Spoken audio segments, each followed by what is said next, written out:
કોઈ પણ જ્યારે આપણે કુંડળીના આધારે દર્શન કરતા હોઈએ ત્યારે આપણે વૈદિક જ્યોતિષને પ્રાધાન્ય આપતા હોઈએ છીએ. એમાં ખાસ કરી એક પ્રશ્ન એવો છે કે પરદેશ જવા માટેના જે યોગ હોવા જોઈએ, પરદેશની પાંખે ઉડવું છે, તો યાત્રા કરવી છે વિદેશની, તો યાત્રા કરવી હોય તો એવો પ્રશ્ન છે કે ભાઈ મારા બાળકો અમેરિકા છે તો મને યુએસએના વિઝા મળશે, એક પ્રશ્ન એ છે. બીજું, લંડનની અંદર જોબ સારી કરવી છે તો એમાં પ્રયત્નથી સફળતા પ્રાપ્ત થશે. ત્રીજું, કેનેડામાં વિઝા પૂરા થાય છે સપ્ટેમ્બર ઓક્ટોબરમાં, ત્યારબાદ રિટર્ન આવવું પડશે અને એ પછી ત્યાં સ્થિરતા મળશે. ચોથું, કોણ મને પરદેશ લઈ જાય અથવા કોના દ્વારા પરદેશ જવાની મને ઉજળી તકો પ્રાપ્ત થાય. પાંચમું, ઘણા બધા પ્રયત્નો કર્યા અને છતાંય વિદ્યા અભ્યાસ માટે યા કોઈ પણ કારણસર જવું છે પરદેશ તો જવાતું નથી. તો એવા આ બે ચાર પ્રશ્નો એવા છે આપણા જીવનમાં ખૂબ જ વણાયેલા પ્રશ્નો છે મિત્રો. તો વિદેશ યાત્રા જેની વાત કરીએ આપણે તો એ પરદેશના આ યોગો કઈ રીતે બને છે, કોણ લઈ જશે આપણને વિદેશ જવા માટે, કોનું યોગદાન હશે, કોના યોગ દ્વારા વિદેશ જવાના આપણને યોગ બને છે, અથવા તો સફળતા જો એ સંદેશ જે છે સફળતાનો એ ભગવાન ગણપતિના આદેશથી કઈ રીતે પ્રાપ્ત થાય એની વાતો આપણે કરવી છે. જે તમારા પ્રશ્નોના જવાબ જ મેં અહીંયા સમૂહમાં આપવા માટે હું પ્રયત્ન કરું છું. પ્રથમ તો એ થાય કે ભાઈ પરદેશ જવાના યોગ છે કે કેમ.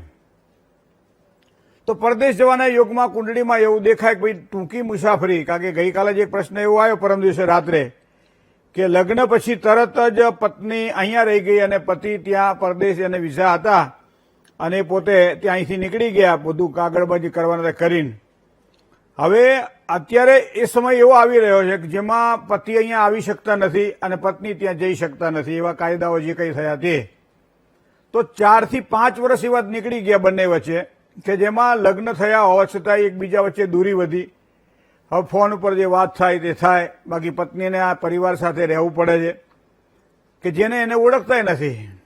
એને નાતો કોની સાથે છે, પતિની સાથે છે, પતિ તો પરદેશ છે. તો અહીંયા આ વસ્તુ કુંડળીની અંદર જ્યારે આપણે જોતા હોઈએ ત્યારે કે ભાઈ લગ્ન થયા તો પતિ પરદેશ છે તો એનો એ પત્નીને લઈ જશે, આવી એક આપણે સામાન્ય વાતો સાંભળતા હોઈએ. તો પહેલા તો તમે જ્યારે લગ્ન કરો અને આ રીતની તમારી ગણતરી હોય કે ભાઈ પીઆર મારે જોઈએ ત્યાં, અથવા તો ગ્રીન કાર્ડ જોઈએ, અથવા તો ટૂંકા સમય માટે ભણવા માટે, અથવા તો કોઈ પણ નાની જોબ માટે પણ મારે ત્યાં જવું છે, તો એ બંનેની કુંડળીમાં જો આ થતું હોય તો જ એ વસ્તુમાં આગળ વિચારી શકાય. બાકી આ મેં કહ્યું ને પરમ દિવસે રાત્રે જે પ્રશ્ન આવ્યો સાંજે, એમાં આ જ પ્રશ્ન આવ્યો. હવે એ પહેલા પણ એક પ્રશ્ન એવો આવેલો કે 8 વર્ષથી પત્ની અહીંયા છે, પતિ પરદેશ છે, બાળકો સાથે પતિ ત્યાં છે અને પત્ની એકલી અહીંયા છે, તો એ ત્યાં ગઈ અને પાછી આવી, પછી એને ફરતી પાછા વિઝા મળ્યા નહીં. અને એના કારણે એને ઘણી વખત 17 થી 18 પ્રયત્નો કર્યા, 12 મહિનામાં 1-2 પ્રયત્ન કરે કે ભાઈ પરદેશ જઈ શકાય પતિની પાસે બાળકો સાથે, પણ છતાંય એ ન શક્ય બન્યું. અને એના કારણે એટલી બધી આમ જેને કહેવાય ને કે પારિવારિક જીવનની અંદર જે ક્લેશ ઉત્પન્ન થયા અને પછી ભગવાન ગણપતિ બાપાની કૃપા કંઈક વિશેષ થઈ તો પછી પાછો છેલ્લે યોગ બન્યો અને અત્યારે બંને જણા ત્યાં છે. તો આ મારા તમારા જીવનમાં આ બધું વિચારવા જેવું તો ખરું કે કોઈ પણ વસ્તુ આપણે ઘણી વખત મનુષ્ય છીએ એટલે વિચારવાનો તો આપણને એક અધિકાર છે, પણ ઘણા વ્યક્તિઓ કામ કરી લીધા પછી વિચારે છે કે આ વસ્તુ ના કરાય, અને ઘણા લોકો કામ કરી લીધા પછી વિચારે છે કે આ ના કર્યું હોત તો સારું હતું. પણ હવે તો બે હરખું જ થયું, પણ પેલામાં બુદ્ધિશક્તિનો ઉપયોગ કરી અને યોગ્ય નિર્ણય લીધો.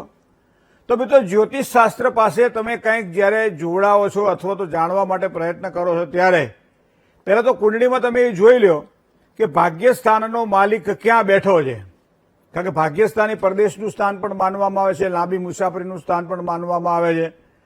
ભાગ્યસ્થાનનો માલિક જો વ્યય સ્થાનમાં બેઠેલો હોય, મતલબ 9મા સ્થાનનો માલિક જો 12મા સ્થાનમાં બેઠેલો હોય, માનો કે મેષ લગ્ન છે તો મેષ લગ્નની અંદર 9મા સ્થાનમાં ધન રાશિ આવી અને આ ગુરુ જો 12મા સ્થાનમાં બેઠેલો હોય તો એને સારામાં સારી સફળતા મળે.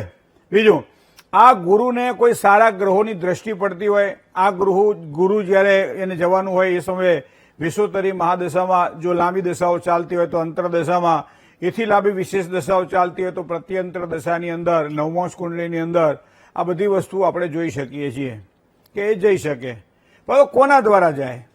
તો એક વસ્તુ તો આપણે કુંડળીમાં જોઈએ જ છીએ મોટા ભાગે, અને આપણે ઘણા બધા ગ્રંથોના અધ્યયન પછી અથવા તો વડીલો પાસેથી જે સાંભળ્યું છે કે ભાઈ આ રીતના આવા યોગ ઉભા હોય તો આવું થાય, પછી આપણે એને એપ્લાય કરીએ, કારણ કે કોઈ પણ એક સિદ્ધાંત બને પછી સિદ્ધાંતને આપણે કરી શકીએ.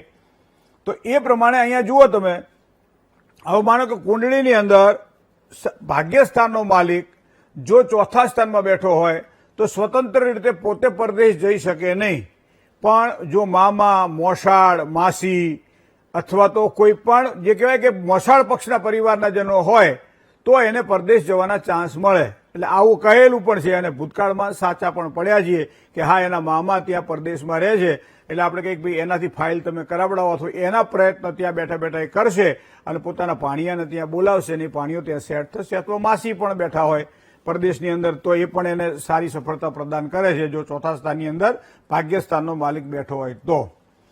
ભાગ્યસ્થાનનો માલિક જો છઠ્ઠા સ્થાનમાં બેઠેલો હોય, ભાગ્યસ્થાનનો માલિક જો આઠમા સ્થાનમાં બેઠેલો હોય, ભાગ્યસ્થાનનો માલિક જો 12મા સ્થાનમાં બેઠેલો હોય તો એમાં 12મા સ્થાનમાં જો બેઠો હોય તો લાંબી મુસાફરીના સારામાં સારા યોગ બનાવે.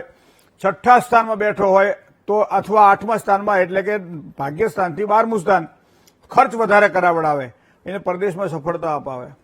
તો મિત્રો આ થઈ પરદેશમાં સફળતાના યોગો શું કુંડળીના આધારે જોઈ શકાય છે. ઘણી વખત લગ્ન કરતા હોય ત્યારે વિચાર કરીએ કે ભાઈ આને પરદેશનો છોકરો મળશે કે અહીંનો છોકરો મળશે, તો એ સમયે પણ જેમ કહેવાય છે ભાગ્યસ્થાનનો માલિક જો 7મા સ્થાનમાં બેઠેલો હોય અથવા સપ્તમેશ અને ભાગ્યેશનો પરિવર્તન યોગ હોય અથવા ભાગ્યેશ અને સપ્તમેશ કોઈ પણ એક રાશિમાં યુતિમાં હોય અંશાત્મક દ્રષ્ટિએ, તો આવા વ્યક્તિનો વિકાસ જેને કહી શકાય પરદેશમાં થાય.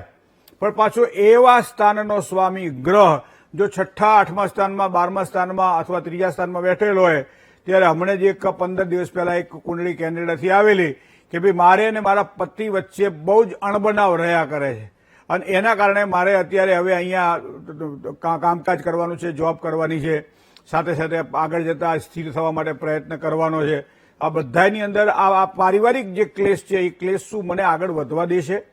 હવે હકીકતમાં વાંક જે છે એ છોકરીનો હતો જેને પ્રશ્ન પૂછ્યો હતો કે એની કુંડળીમાં અમુક યોગો એવા હતા, પણ હકીકતમાં ઘણી વખત એવું બને કે યોગ કોની પાસે છે એ મહત્વનું નથી, પણ આવા યોગ બને છે. તો આ યોગના આધારે તમે જોઈ શકો છો કે આ વસ્તુ બને છે. તો આ બધી વસ્તુઓને નાની નાની બાબતોને ધ્યાનમાં રાખવી પડે. હવે છોકરાને અભ્યાસ માટે પરદેશ જવાનું હોય ત્યારે આ વિશે વિચારી શકાય છે, નોકરી માટે પરદેશ જવાનું હોય ત્યારે આ રીતે વિચારી શકાય છે, ધંધાકીય સફળતા માટે પરદેશ જવાનું હોય તો પણ આ રીતે વિચારી શકાય છે. કોના દ્વારા, કોના સહકારથી અને કોણ લઈ જશે એ વસ્તુ પણ આપણે ભાગ્યના આધારે જોઈ શકાય છે કે પરદેશ જવાના યોગ બને છે કે કેમ. તો એનો મતલબ મૂળ એક ટૂંકમાં હું જો તમને કહું કે પરદેશ જવાના આવા યોગો કુંડળીની અંદર 100 કુંડળીઓ ભાગો ત્યારે એક કુંડળીમાંથી સિદ્ધાંત બને અને એક સિદ્ધાંતને તમે એપ્લાય કરો એટલે 100 કુંડળીઓનો જવાબ મળે. તો એ જ પ્રમાણે તમારા બાળકોની કુંડળીમાં પણ જો આવા યોગ છે કે કેમ, તમારી પોતાની કુંડળીમાં આવા યોગ છે કે કેમ, જો હોય તો સફળતા ન મળે અને જો ના હોય તો સફળતા ના મળે. તો એવા સમયે ભગવાન ગણપતિની પૂજા કરવાનો વિશેષ અહીંયા શાસ્ત્રમાં ઉલ્લેખ કરવામાં આવેલો છે. પણ ગણપતિની પૂજા કઈ રીતે કરીએ જેના કારણે પરદેશમાં સફળતા મળે એની પણ વાત આપણે આગળ કરીશું. પણ એ પહેલા લઈએ એક